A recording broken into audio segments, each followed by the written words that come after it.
Hello， 大家好，我是 Luna， 欢迎收听今天的泰服小时光。那泰服小时光呢，是一个专门讲泰国 BL 剧集的节目。如果你也喜欢看泰国的 BL 剧的话，一定不要错过我的 Podcast 哦。那我们开始今天的节目吧。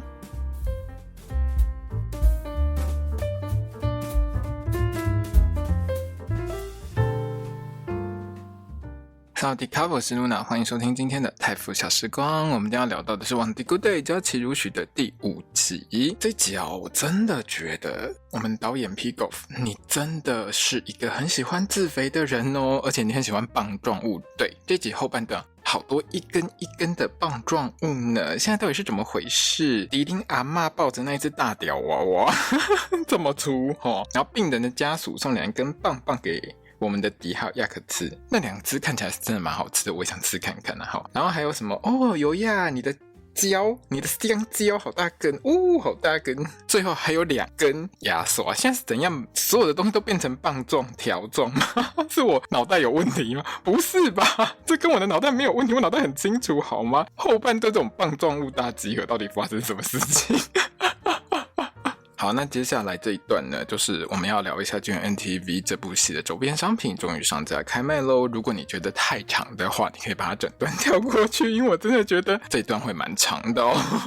哎呀，我真的不是很喜欢帮 GMMTV 带货，好啦，这是我个人习惯，但是我真的觉得聊这些周边商品是一件很好玩的事情。那这一集播完之后呢， GMMTV 就开始上架这部戏的周边商品开始卖，而且我觉得这只是第一波，以后面应该还有第2波这绝对不是我的问题，不是我很喜欢讲很多东西，不是我很喜欢卖周边，是它的周边真的很多，多到我觉得我不拿来讲一下，我对不起我自己好不好？还有我们首先要先感谢三星电子在这一集的大力推出，拜托一下每个人都拿三星折叠机，现在是怎样？这个世界没有 iPhone 了吗？好了，我是要聊周边，不是要聊这个干爹。我要说一句公道话，我觉得这部戏的周边真的是比礼拜3的 VR 我们相爱的我们这部戏里面卖的那2只娃娃来的便宜实惠很多，好不好？礼拜3 VR 卖的那2只娃娃，一只990块泰铢，一只1090块泰铢，要求是多大价，你还不会这贵？这部戏真的就是便宜实惠很多无袖 T 恤一件650块泰铢，这是这一批里面最贵的它最贵第一批。最贵只有650块泰铢原本我觉得这件衣服我是没有觉得他会拿出来卖啦，可是他竟然最后拿出来卖了，让我有点惊讶。然后那个大象裤我之前有猜到过，大象裤一条490，当然你拿去跟一般泰国的大象裤比，它好像相对就是比较贵一点。我记得泰国大象裤没有很贵，没有卖到490块泰铢，但是这边一条卖到490块泰铢，当然就是周边嘛会比较贵一点。而且这一条大象裤在这部戏里面我们的亚可会常常穿，最后变成2个人都在穿，简直就是情侣裤。那如果你喜欢泰国大象裤的朋友们可以考虑看看还有那个束口背包卖390块泰铢，我觉得不算贵，算是一个可以接受的范围。可是坦白说，我觉得这部戏里面这个包包好像不是很耐操的样子，好像你放太重的东西它会破掉，所以应该是就是390抽佣啦过得去。然后那个 Goodie 杯原子，对，这个杯原子拿出来卖咯，它叫 Goodie， 很可爱的390块泰铢。这部戏狂推这个杯原子，当然它真的很可爱啦，我从第1集我就说它很可爱。那这一集呢，亚可写介绍的时候还多一颗爱心，简直就是疯狂促销好不好？那还有有亚可这个 YY 项链它那个2个 Y 交叉起来那个项链呢490块，我真的觉得没有很贵，真的没有很贵，这真的不贵。为什么你知道吗？之前胖扑印那部 Never Let Me Go 只为你一人里面的那个太阳手链，那个在外传中还可以超越时空的那条太阳手链，那一条要690块泰铢，600呢，这一条项链才490呢，贵朋友差200块泰铢，拜托 Never Let Me Go 是我记得是去年还前年的作品，这1-2年下来通膨成这样，大家都在通膨，它竟然变便宜，它没有变贵好啦，然后另外呢，我也有去查了一下 Never Let Me Go 里面那个星系名体的那个唯一项链是多少钱可是呢，很明显的一件事情就是当时我觉得它太丑，所以我第2眼都不想看一下，我就连理都不想理它，所以我连价格都没有记下来。如果大家有印象的话，可以告诉我一下那一条唯一项链多少钱吗？可是我记得绝对高于490，那一条我记得不便宜。那无论如何，这部戏的那个项链490块，没贵，真价不贵。这 GMMTV 的周边当中，它真的不是一个贵的东西。那除了这几个已经列出价钱，官方已经列出价钱的东西之外呢，我觉得这一集开头送给小朋友的那个拳击手套钥匙圈呢，它可能是下一波的商品啦，我猜啦。那黑色看起来是蛮好看的，可是我觉得在这部戏里面，你是不是应该把它涂成紫色加黄色，这样就跟它最后那个牙刷一样啊？有没有很符合这部戏的那个颜色？你不觉得这样应该更好卖吗？还有这集里面阿嬷爆出来那个咖啡色的大屌娃娃贵宾衣，有没有觉得它很可爱呀？虽然我觉得它拿出来卖的几率应该很低啦，不过我还是猜一下价格好了哈。以那个 VR 那部戏里面哈，那两只要990跟1090来说的话，我觉得这只拿出来卖应该至少要1280吧，最少啦，最少要1280啦哈。而且你看这个面积，这个造型，大概跟一个成年男性一半身高差不多高的情况下，我觉得应该会蛮好卖的，而且蛮可爱的啊。就 NTV 要不要考虑一下？而且我觉得，如果你真的上架卖这个东西的时候，你行路怎么拍，我真的很好奇。好，还有这一集到最后呢，有亚跟这个王迪两个人呢有在争论谁攻谁这件问题哈，谁的名字要放在前面这个问题，顺便卖那个兔兔跟老虎的牙刷组。我个人觉得这个一定会拿出来卖，而且呢，有拿出来卖的话，一定是2个绑定一起卖，大概一组我觉得应该560跑不掉吧，这一组牙刷我觉得应该560跑不掉啦，就是太猪了哦。还有啊，在这一集呢，这个普拉高医生呢有做商品试调，他有预告说这个老虎跟兔子的情趣变装组有第2代哦，感觉上很可能要上市，有没有？很可能也要拿出来卖一下这样子。最终版我是不晓得会长成什么样子啦。那就 NTV 你要不要跟那个大屌娃娃一起上架卖？你那个画面一定很有趣吧？就 NTV 卖情趣商品。好了，除了这一票商品之外呢，这个 GNTV 在这一集播出之后，它也放出了这部戏的第2首主题曲，是由饰演戏中雪儿这个角色的 Flug Natanon 先生呢所演唱的，这位小朋友唱的歌哦，歌名叫做 Overstep。我个人一直很喜欢 Flug Natanon 的歌声，他之前帮 GNTV 唱的其他2部戏的主题曲我都有买，我真的很喜欢他的歌声，而且这首歌有让他展现他的唱功。问题是这个 MV 里面他的口红是发生什么事情？为什么涂这么红？还会花脸？九九岛，你可以告诉我一下这是发生什么事吗？这个 MV 是九九岛拍的啦，因为最后面我稍微看了一下，这个真的口红有点红哦。好啦，各位听众朋友，这一集呢完全就是创下我帮 GNTV 带货的这个最长的记录，真的太可怕，商品很多好不好？然后这一集其实也是很有趣的哦，特别是他阿嬷迪他阿嬷登场那一段，我觉得很赞，我超喜欢看他阿嬷的。问题是你的这个不孝金孙啊，竟然亲手做有毒的料理要给你吃，你不觉得很可怕吗？迪，你确定你不是想要杀人灭口领保险金吗？我真的觉得你做东西给你阿嬷吃很可怕耶，而且你阿嬷都说了不会做菜没有关系，你懂点餐就好了。你找 Grab 买很难吗？ Grab 就是泰国最常用的那个类似 Foodpanda 的东西了哦。迪，你到底对自己厨艺多有信心？你直接上网点餐，直接送去给你阿嬷，不是比较快吗？而且迪在做香蕉蛋糕的这一段的时候，我就一直想到饰演迪的这位印萨林先生，你跟你的好朋友泰先生合作的那间甜点店最近狂推的起司蛋糕真的很赞。如果你有追印萨林的那个 IG 的话，你就会看到他最近常常的一直在推这个起司蛋糕。这起司蛋糕看起来真的很厉害，看起来真的很好吃，我超想买来吃的，而且我超爱吃起司，我一看就觉得好好吃。还有为什么我说这是好朋友泰呢？传说中这位富二代泰呢，就是印萨林先生的男朋友啦，但是他们从来没有公开证实过，都是我们网友们帮他们证实的。好了，反正他们2个人就是很好的朋友。好，那这一集呢，一开头唱了2次生日快乐歌，一次是迪小时候阿嬷帮他庆生，另外一次呢是这个迪呢帮他医院里面的小病人庆生。迪他过生日，他小时候过生日的回忆当中，我是有点好奇，因为他爸妈其实都没有登场，该不会就是他爸妈其实在他很小的时候就出车祸了吗？那我后来有去看了一下第3集，就是当迪过马路的时候，他的那个 PTSD 压起来的时候那个画面，有没有？那个画面当中只有他爸妈，其实没有迪，所以我会觉得这边这样推测起来，应该是他很小的时候，他爸妈可能就死掉了，然后他阿嬷一手把他带大这样子。会安插这一段回忆呢，我觉得是因为这一集不但帮这个小病人过生日之外呢，迪还跟亚可呢有2个人玩这个记生日游戏。那小病人的部分呢，我觉得他是蛮崇拜亚可，迪会邀请亚可一起来帮忙庆生，也是真的很有心。他不但有准备蛋糕，还有准备小礼物，让我们知道可能要卖新的商品。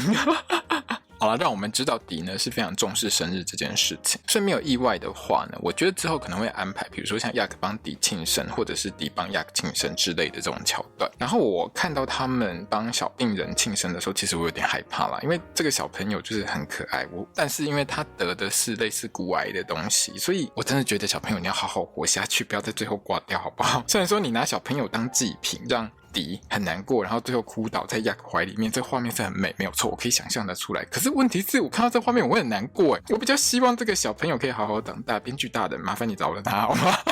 亚克来医院的时候呢，当然也就顺便让迪诊断一下他的手背健康状况。可是导演你不可以这样啊，你不觉得亚克穿太多了吗？迪帮亚克触诊的时候，他看手臂这个东西，这个画面就是要让亚克脱啊，你不能只脱一次啊，你要每一次都脱好脱满啊，你不可以让他只脱一次，你知道吗？这样过分耶。对不起，我太激动了，我最近有点饥渴。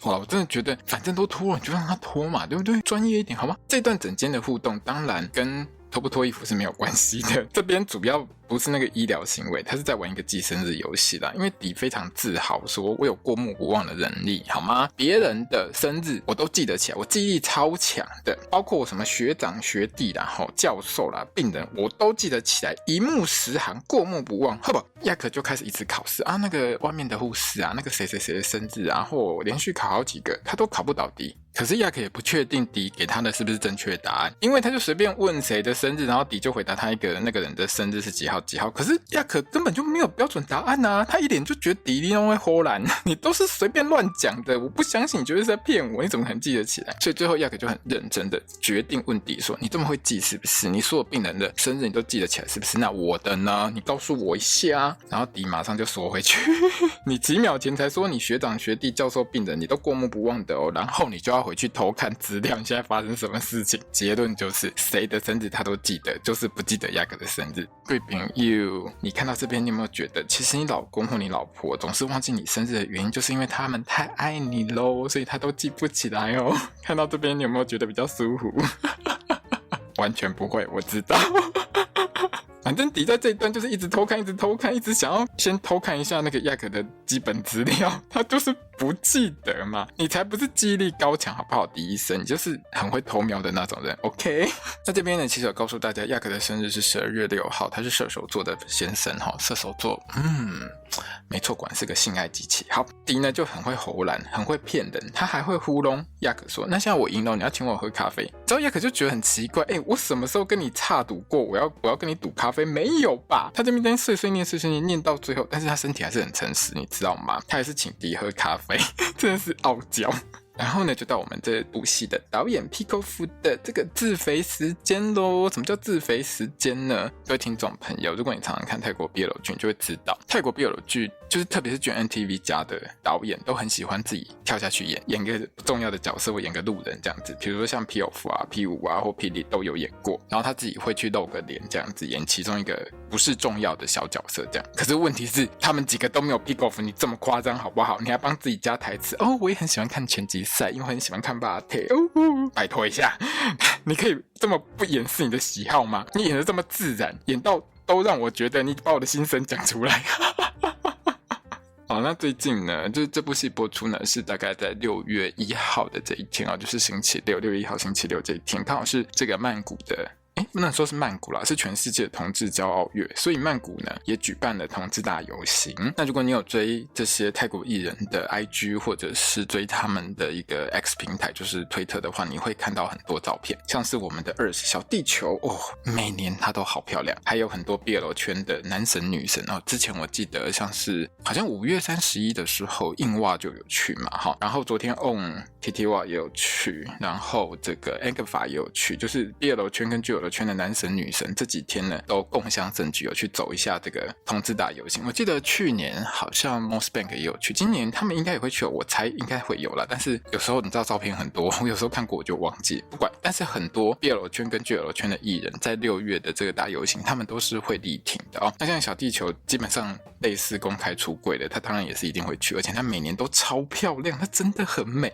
这部戏的咖啡厅就真的很应景哦，到处都是六色彩虹。那咖啡厅老板兼我们这部戏的导演 Pigolf 呢，不但亲自迎接我们的迪和亚克，而且他还叫迪帮自己跟亚克合照。你知道这有多自肥吗？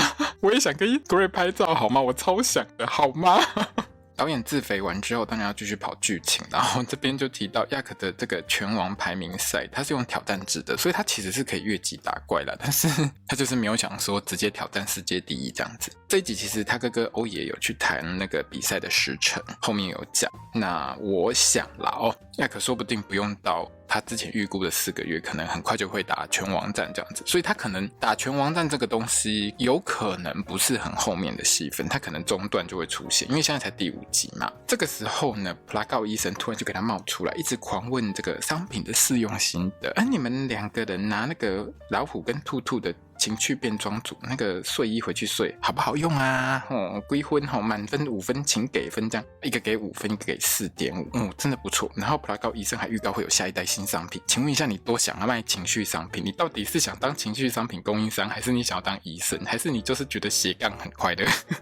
这一段有一个有趣的地方是普拉告医生在这边其实谈到，就是你在性行为的时候或者性爱的时候使用变装用具，它会有一些有趣的一个，我觉得算是一个比较新的一个想法啦，就是说它是借由他觉得使用变装情趣用品的这件事情是让你去角色扮演另外一个人，然后去体验不一样的乐趣，这会是提升性生活品质的一个方式。不管你是男男女女或是男女，其实你都可以使用类似的方式去提升你的性生活品质，会让你们2个人之间感情更好。那关于这个主题或这个东西的置入，我觉得算是一个蛮有意义的事情，因为有时候其实很多戏都会避谈这种东西，特别是比较传统的戏剧的话，讲到这种东西可能就会很害羞，但是这边其实就是借由这个心理医生的嘴巴去谈到这件事情。而且你看这部戏的成人主题，我觉得算是很契合的。我觉得 Pigolf 他很喜欢安插一些相对比较知性的东西进去，但是呢，如果太政治化的东西安插进来，就会像之前日食一样，整个就是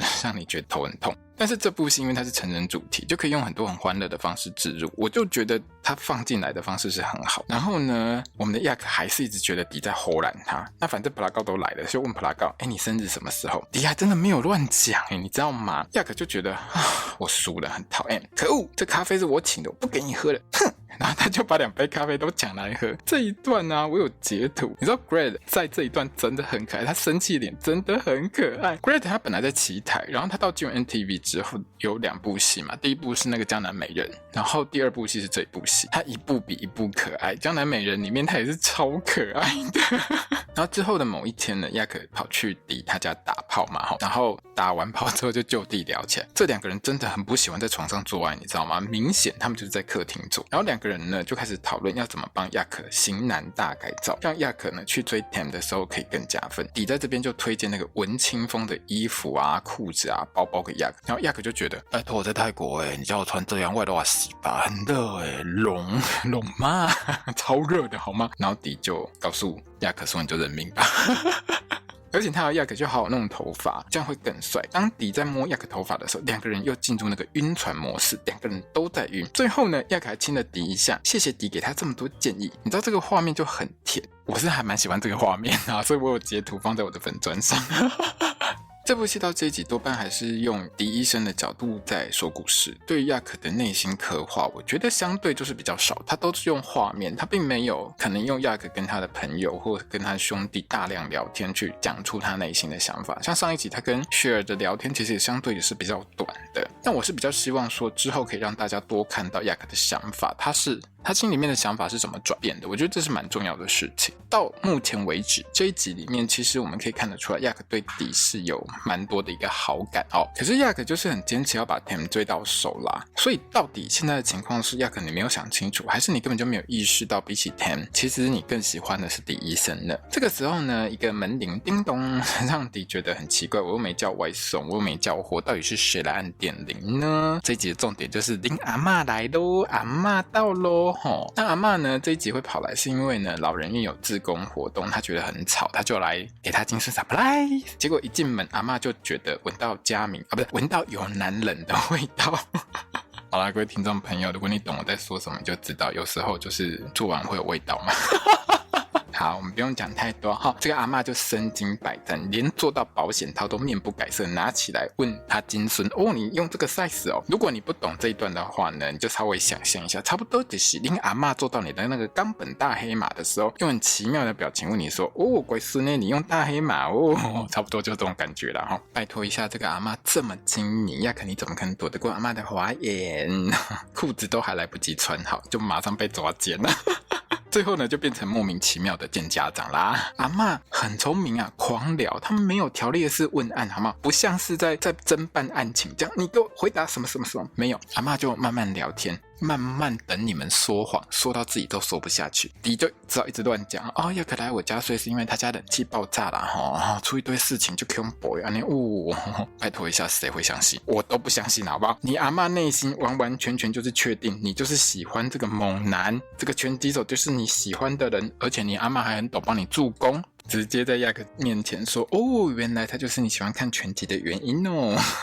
还有啊，当亚可说那晚上就不方便住在这边，不要吵你们两个人哈，阿嬷你来，那我回家去看我那爆炸的冷气的那个 moment 那个当下的时候，阿嬷马上就把亚可留下来，没关系啦，我跟我孙子睡床上，你睡沙发就好变 cake。阿嬷一脸就是想看好戏，好不？我哪是恁阿嬷，我跟你讲啦，恁阿嬷我连床铺都让给你们，阿嬷困沙发没问题哈，你们去睡床，阿嬷晚上就会去看你们。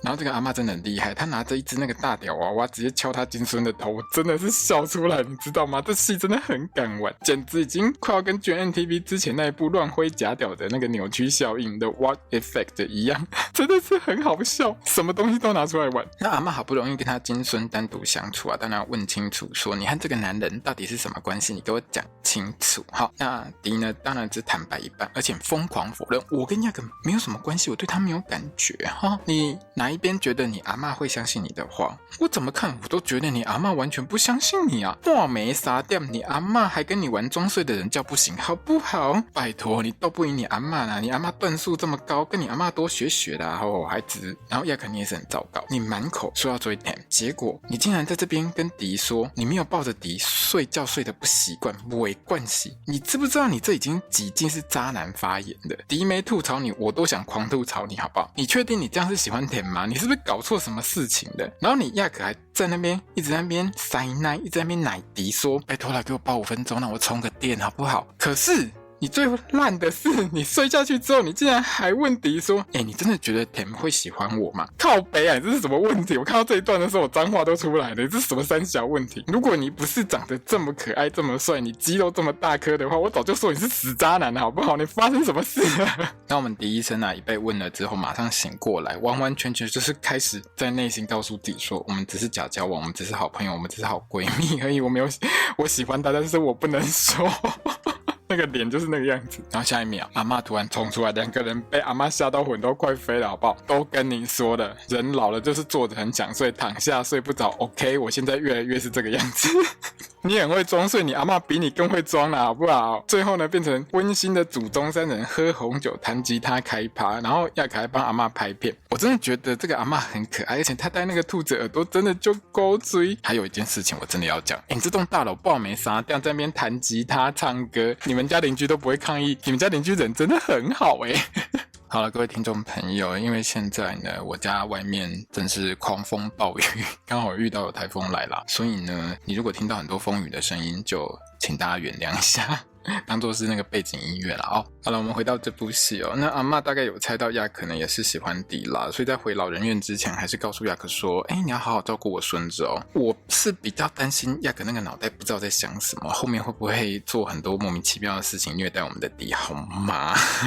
那从迪这一天呢，其实在送阿嬷回老人院之后，他就带着亚可去拜爸妈这件事情，我在猜了哦，这一天说不定原本就是迪他爸妈的一个忌日。那阿嬷跑来，我觉得有可能就是他担心他的金孙很想念爸妈会难过，可是他发现有一个猛男陪他孙子咯，阿嬷就可以很安心回老人院去补个眠，这样子一个晚上没睡呢。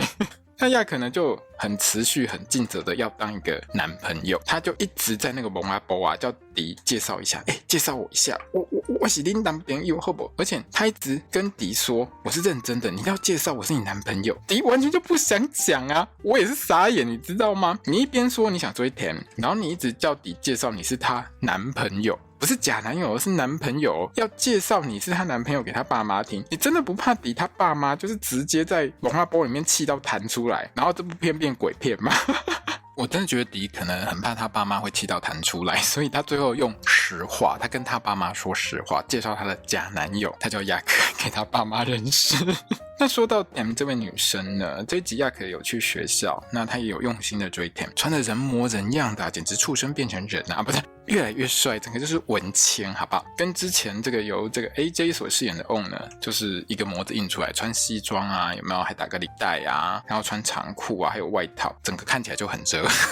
泰国一个朋友，问题是 Tam 呢，就是明显对我们的亚克没有什么太多反应，而且他还说呢，他会跟学生会去一个营队。那这边提到营队，绝对不是刚好要帮我们星期三的这个 VR 我们彼此相爱打广告哦，而是顺便也带到这个迪的这个奖学金之战。医院的奖学金战争这边呢 ，Peter 可以说是找了公关公司等级的智囊啊，就是女医生款呢帮他策划。那这集款呢也提到，他觉得迪呢找亚克来拍照就是很有心机啊什么之类的。可是我们 Peter 的反应竟然是说，我觉得迪不是这种人。这一集呢 ，Peter 的反应是非常诡异的，而且这几集他的反应越来越奇妙。这一集呢 ，Peter 呢还带款医生呢去之前迪对他告白失败的餐厅吃饭。我们完完全全可以看得出来 ，Peter 在吃饭过程当中脸色越来越不对劲。不管款怎么去称赞他、拉近距离，他都觉得没有办法专心。然后下一集的预告当中，竟然是我们的 Peter 跟迪告白。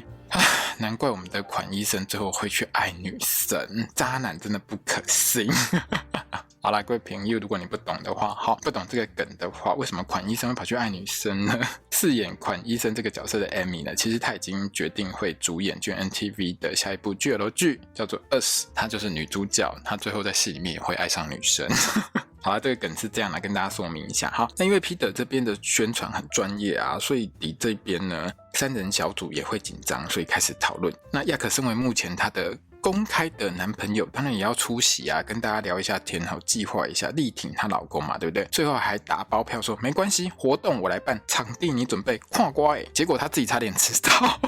好了，亚可能就是把 Tam 还有一堆学弟妹找来办活动。那反正呢，去营队啊，带小朋友也是玩这些啊。那来医院带小朋友一样也是玩这些嘛，顺便预演一下，练习一下这样子。整个团康带起来就效果很好，大家玩得很开心。那这些小病人呢，其实很想要听迪医生讲故事。那迪自己就穿了那个跳跳虎的衣服，我确定那是跳跳虎的衣服。虽然说我知道导演一直很努力不把那个头拍进去。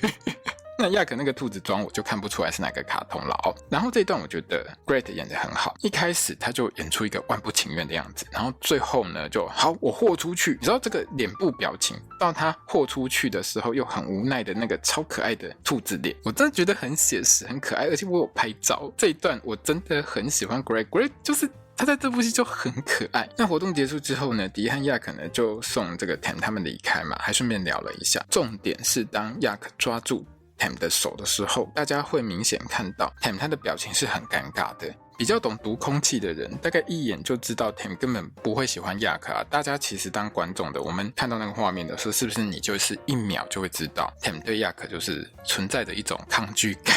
问题是我们的迪医生跟亚可就是无感，他们就是读空气白痴，他们不知道。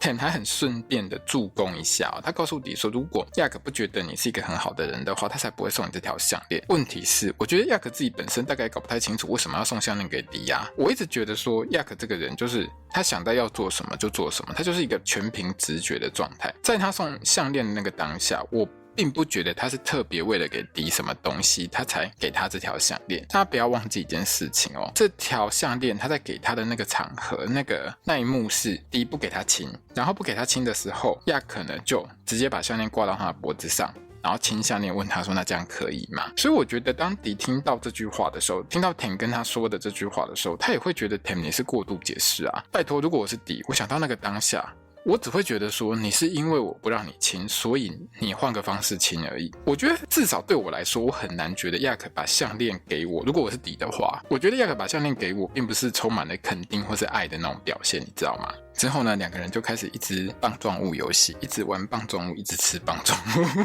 吃完病人家属给的那个棒状物甜点之后，两个人开始回家玩香蕉，都是一根一根的，有没有？而且他还挑了一根特别直的香蕉哦。这段玩香蕉的泰语原文是很有趣的。迪在一边剥香蕉的时候，他一边说的是亚可，你的香蕉也是蛮大的。我们可以这样翻，但是通常来说，如果你不这样翻，还有另外一个翻法，就是亚可香蕉也蛮大的。反正呢，就是玩双关语游戏嘛。那亚可的反应也很有趣，他就看着那根香蕉，这个看起来嘛，没多大啊，也没有多大啊，是啦，跟你的比起来，大概没有很大啦。我懂，我了解。但是男人真的不能只剩一张嘴，你要不要掏出来比一下，跟这只香蕉比一下，看谁比较大只？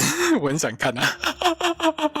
好了，这部戏不可能会有这种画面，我随便讲讲而已。好，就算有也不会演出来。好，那之后呢，迪呢就立志要做那个香蕉蛋糕请他阿妈吃。我看到最后真的是头很痛啊！你是哪来的勇气跟自信做这件事情？就算说你做蛋糕不会把糖加成盐，你之前加盐加边钱的那种做法，我真的很怕你阿嬷吃一口，他就把他一生剩下来的糖全部都吃完了，好吗？你放糖也不会有节制啊，你放盐都没节制的，放糖怎么可能有节制？而且做蛋糕的时候，其实我记得还是会加一点盐，要求你做出来会长成什么样子，我连想都不敢想，好不好？很可怕啊。好啦，我当然知道这一段的重点是他们两个人在玩面粉，这一段真的很甜，等于就是整个空气中都是甜的，都是面粉，面粉都甜的，这样好不好？蛋糕就你们两个真的自己吃就好，我真的觉得你们不要送给阿嬷，我还希望在最后一集看到她活得好好的，看你们两个结婚好吗？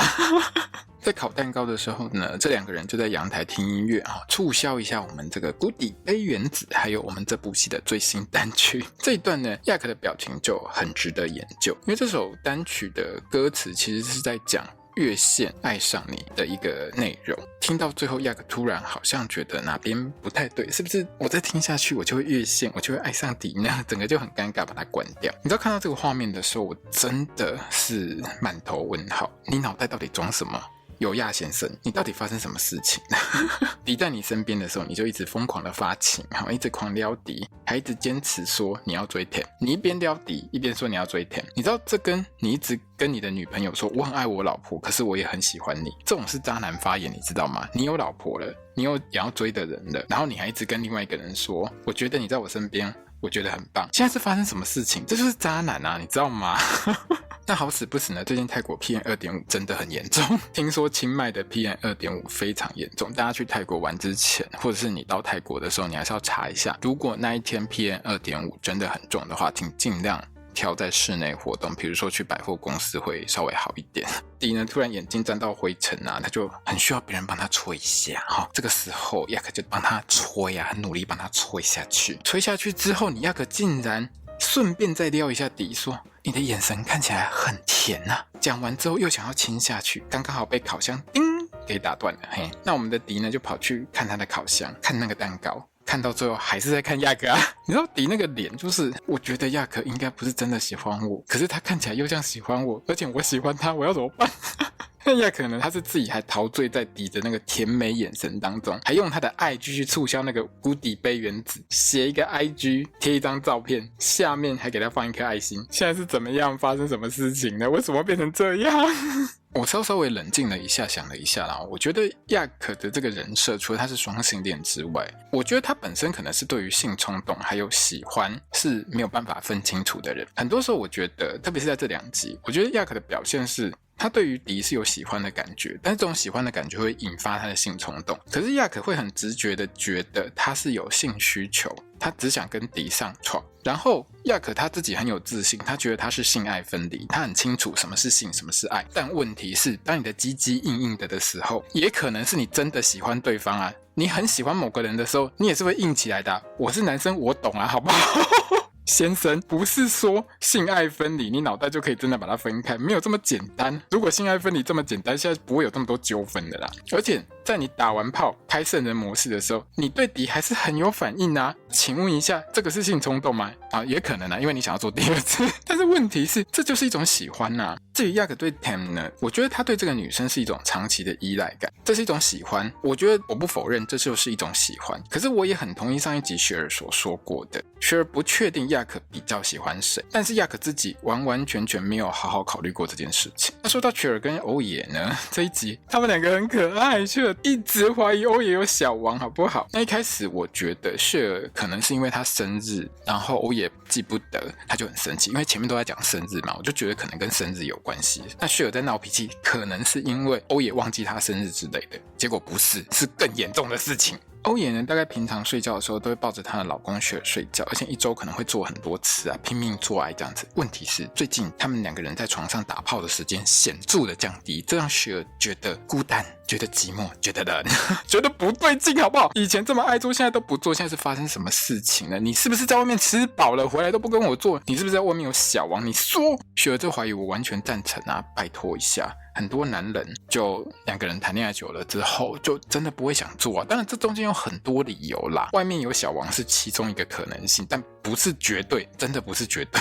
有时候人真的会很懒，这个我懂，或者是说你因为年龄增长，所以你的这个性欲降低。但是欧爷这种运动员，他处在一个非常性欲高昂的状态下，他不可能会是因为什么性欲降低之类的，除非他生病。所以我很赞成雪儿的怀疑啊。然后欧爷一听就好，我懂，我马上交作业。你觉得我少做多少次，我一次交给你，好不好？这一集啊，我们的这个 Soul 就是演出欧爷的这位 Soul 先生呢，很轻松的公主抱把弗鲁克捧起来，完全就是达到我们 GNTV 的黄金标准。我们 GNTV 就是所有的攻都要可以把 Soul 这样捧起来。我觉得除了礼拜天的 C 做不到之外，其他应该都做得到。你知道礼拜天啊，就是这个 Only Boo 这部戏里面啊，是 Kim 把 C 捧起来，就是演母的 Kim 呢把 C 就是这个人给捧起来。C 我觉得他要是把 Kim 捧起来，他应该会断掉吧，他太瘦了啦。看到 Soul 轻松的把弗鲁克抱起来这一段，我真的很想问一下我们的 Great 先生，你一直没有办法把硬背起来，你是不是真的要回去忏悔一下？你练这么久了，竟然没有办法把硬背起来。还好这一集最后面卖牙刷的时候，我们 Great 输人不输阵。当两个人在讨论什么印 Great 不是网迪亚克比较好，门都没有，只有亚克网迪，只有我攻你，没有你攻我这件事情，然后就直接我们的 Great 就把印公主抱起来，强行带走，满分赞。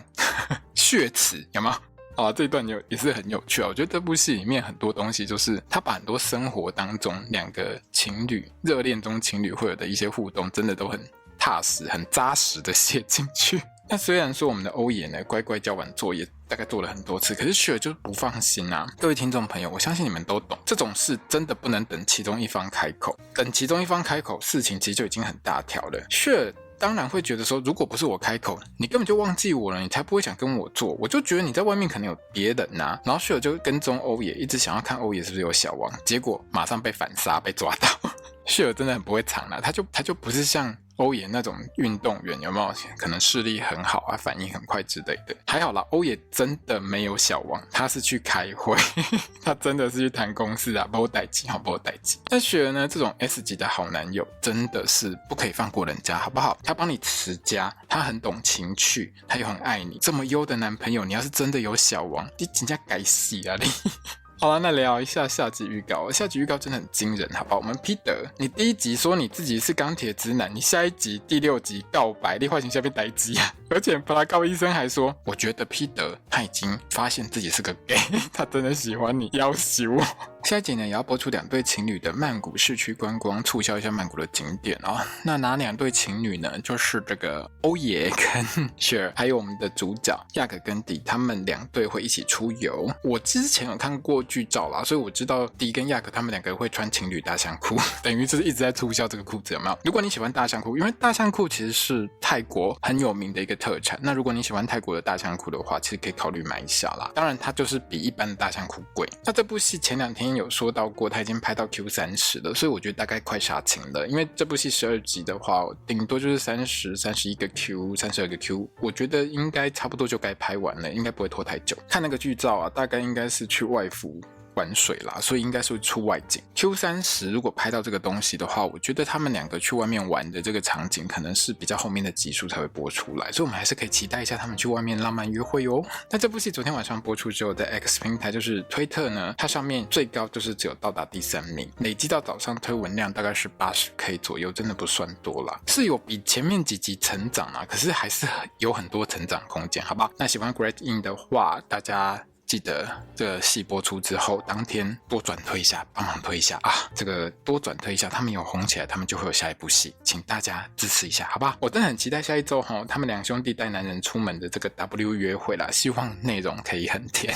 那如果你喜欢曼谷风景的话，其实下一集一定要看。泰国这些 BL 剧的导演其实都会很努力的帮他们自己国家去行销他们的景点，所以我觉得他们也会把泰国蛮多的景点拍得蛮漂亮的。那 Gray In 说他们去这几个景点玩，他们也玩得很开心，所以大家下一集可以期待一下哦。好啦，那我们这一集的 Podcast 呢就到这边结束了。如果你喜欢我的 Podcast， 欢迎你分享给所有喜欢泰国 BL 剧的朋友们，也欢迎你donate我的频道，支持我把这个 Podcast 继续做下去。那我现在我的 Podcast 呢也可以在 YouTube 上面听到咯，欢迎大家去听啊，也欢迎大家到我的粉专 IG 推特还有 YouTube 频道还有Twitter上面呢来跟我聊聊， follow 一下我的这些社群媒体。那我们就下一集见咯，我是 Luna， 萨瓦迪卡。